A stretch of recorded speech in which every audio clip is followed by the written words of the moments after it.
Hello and welcome to another episode of Research Talk. Today we are delighted to have with us Tanupriya, who is from Lucknow. She completed her BSc from ECC Allahabad and pursued her MSc at VNIT Nagpur. Currently, she is a research scholar at the Indian Institute of Science, Bangalore. Her research interests focus on biomicellar catalysis and borrowing hydrogenation in water, contributing to the development of greener and more sustainable catalytic methodologies. In today's session, she will be presenting her work, which entitled as Atomically Dispersed Heterogeneous Ruthenium Catalyst for Borrowing Hydrogenation in Water. So, Tanupriya, welcome to the talk, and the screen is yours. Hello everyone. Today I'll be giving presentation on highly dispersed single-site ruthenium catalyst locked in knitting aryl network polymers, a robust heterogeneous catalyst for boring hydrogenation in aqueous micelles. So first I will talk about objective of this work. First objective of this work was to replace organic solvent with water. First we can see what are the benefits and what are the challenges of doing so. So for synthesis of any organic molecule, industrially, if you want to synthesize any molecule, we need to perform a reaction which demands a reaction medium. This reaction medium generally used is organic solvents which are toxic in nature, which are flammable, energy intensive. So how can we overcome these limitations? What are the alternatives? The alternative should be such that it provides a reaction medium. It shows a comparable activity and reactivity as that of organic solvent. It is more greener, more sustainable and easily available. So all these qualities are there in water. So we choose that we will perform reaction in water. But what are the limitations of using water as a as a solvent? Its limitations are it has solubility issue, it has selectivity issue, and these are energy intensive process cannot be carried out because of low boiling point of water. So how can we overcome these limitations? One of the ways is to use a micellar catalysis where we add a surfactant and above your critical micellar concentration it forms a self assembly like a micelle, so which has a hydrophobic cavity inside where when you add any organic substrate like reactant A, B and a catalyst which are hydrophobic in nature, because of its hydrophobic nature it goes inside a micelle and there in a confined space reaction can take place. So what are the benefits of using micelle? We can overcome the solubility issue of organic substrates in water. Selectivity can be enhanced. Reaction can be performed under milder condition because of the closer proximity. The chances of reaction is more and rate of reaction can be enhanced. Then our second objective was to perform using this, like applying this micellar strategy to perform an alpha alkylation of ketone via borrowing hydrogen technique. So what is this borrowing hydrogen technique to carry out alpha alkylation of ketone? Here we take ketone, here we take benzyl alcohol. In presence of metal based catalyst and base, the alkylation at this alpha position of ketone takes place and finally we get a new carbon-carbon bond at the alpha position of ketone. So this is the overall mechanism. Like initially we have a benzyl alcohol which dehydrogenates to give aldehyde, and aldehyde in presence of ketone and in basic condition condensation takes place to give alpha beta unsaturated ketone. The hydrogen which was given initially by this benzyl alcohol which was taken by the metal based catalyst, this hydrogen is returned to this unsaturated ketone and finally we get this type of product. But the problems associated with this alpha alkylation of ketone is it is not selective in nature. Whenever you perform this reaction, we get a mixture of product. So there are several methods, like several catalysts that has been known to perform this reaction. So some of the limitations of the earlier known methods are that these require higher temperature, these require organic solvents which are not good for nature. The equivalent of waste that has been used is higher in amount. The ligand they are based on NN, NNN, PN type of pencil ligands whose design and synthesis are difficult, and the transition metal they are using are the rare earth transition metals. Then the heterogeneous conditions that have heterogeneous catalysts that have been known, they have limitations like they require higher temperature, They require organic solvents, require inert condition. Here the mixture of product can be obtained because they are not as selective as that of homogeneous catalyst, and the yield of your isolated product is not as high as compared to homogeneous catalyst. So now, although so many homogeneous and heterogeneous catalysts have been known, but their large scale industrial application are very limited. The reason could be the homogeneous catalysts that have been known, they require tedious design and synthesis, and the proper designing and synthesis of active catalytic center is difficult.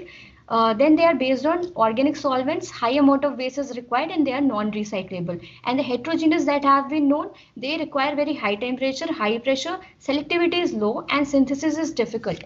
So these are not acceptable from a sustainable point of view. So our strategy was to first design a air and water stable catalyst, then convert this catalyst into a heterogeneous material to make it recyclable, then use this heterogeneous catalyst not with the organic solvent but with the micellar solution, and perform the reaction under milder conditions.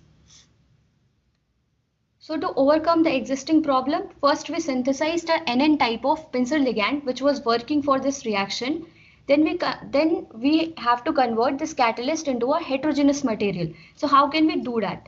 We had three options, like we can go with MOF or we can synthesize HCP.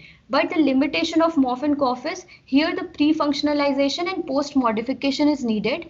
And here like these are moisture sensitive, so cannot be used in water, and these are highly unstable in basic condition, and synthesis is harsh. But in case of HCP, we have benefits, like here synthesis is very easy by directly knitting polymerization, and whatever the heterogeneous material is formed, these are highly dispersed, and here we have a isolated catalytic center. These are highly stable and they have high surface area, giving high activity to the catalyst. They do not require any pre-functionalization for the synthesis of HCP, and here in situ polymerization is not needed. Any extra functional group is not needed for its synthesis. So this is the objective of our work, where we have converted this porous, like we have made this porous material, where these blue dots are showing the like representing a linker which is connected with this gray dot which is representing a catalyst. So now we have a isolated catalytic center connected with a linker, then another catalytic center connected with other linker. Similarly, these type of chain like expands in all the direction, and we have a porous material. So this porous material, when we incorporate it with micelles, so micelles act as a carrier. It carries your organic substrates like ketone and alcohol to these pores of the catalyst, and here at the pores the catalyst is present, so the catalysis happens and we get a product. So this is the like initial designing of our catalyst, where we try to synthesize different types of NN based ligand, and then we compared the activity of these ligands for like alkylation of ketone, and we found that the commercially available aminocunolin was working best for our reaction. So this PA6 we converted into a heterogeneous material. First we made a complex of this aminocunolin with ruthenium parathymine. We had a catalyst, and this catalyst in presence of this linker is converted into a porous material. This material was named as KAP@AQ01RU, where KAP is representing knitting aryl polymer, AQ is representing aminocunolin, 1 is representing this linker which is the first type of linker, and RU is representing the metal center. Then the other type of porous material was also synthesized, where to increase, like to differentiate the size of pores, we used a bigger linker, and this we named as AQ02, 02 representing a bigger linker. So the porous material with a larger pore size. Then this heterogeneous material was characterized using BET analysis, which shows from BET analysis from the pore size we got to know that it is a mesoporous material. Solid state NMR told the presence of aliphatic and aromatic groups in the heterogeneous material. TEM analysis showed that here spherical irregular spheres are present which are large and rough, and there is no salt aggregation, and elemental analysis shows that elements were uniformly distributed throughout the heterogeneous material. Then this XPS shows that ruthenium was present in plus 2 oxidation state. Confocal was done to actually study the mechanism of how the heterogeneous material is behaving along with the micelles and how the catalysis is taking place. Then this XAS analysis was performed. This XAS analysis, we have compared the heterogeneous material ruthenium foil and ruthenium oxide, and ruthenium like for our catalyst it is coming in between ruthenium foil and ruthenium oxide, which is showing that ruthenium is present in plus 2 oxidation state. And to see the first coordination sphere, like how the ruthenium is like directly bonded to which all elements, this FTEXAFS was performed, which shows that there is no direct ruthenium-ruthenium bond because there is no peaks corresponding to this ruthenium foil.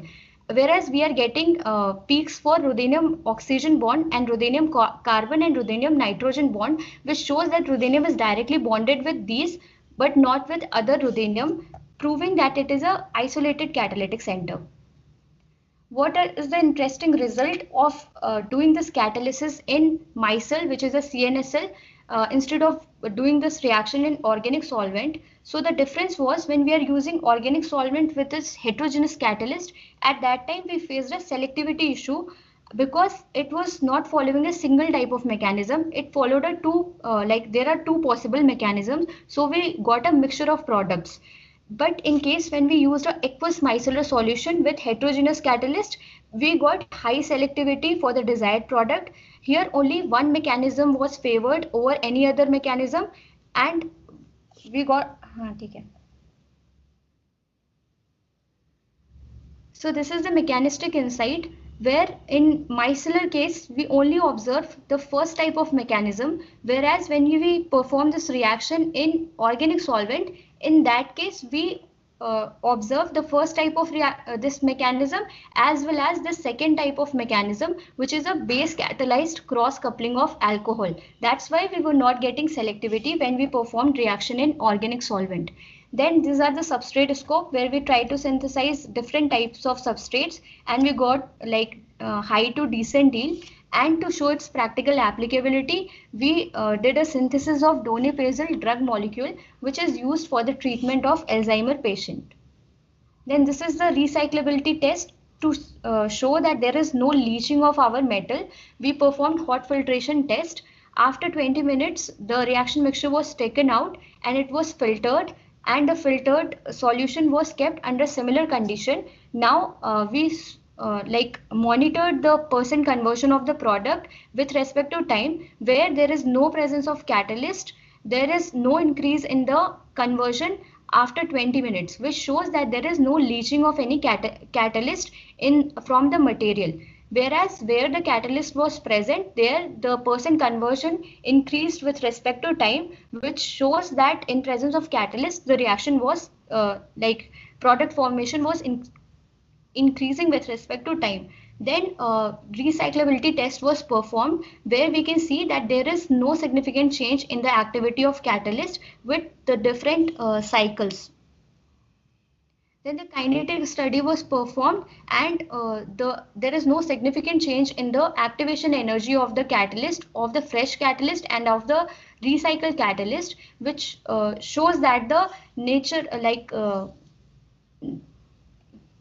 the catalytic activity of catalyst is not much affected when you recycle it.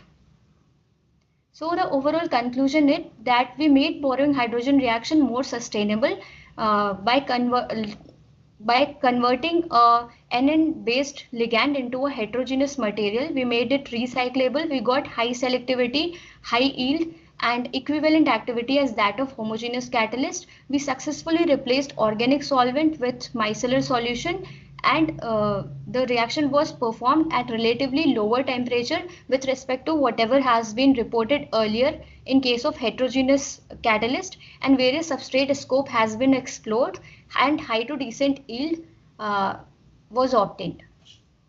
Thank you. Nice work and nice presentation, Tanupriya. If you enjoyed this session, don't forget to like, share, and subscribe. We'll meet you in the next episode, next session. Thanks for watching.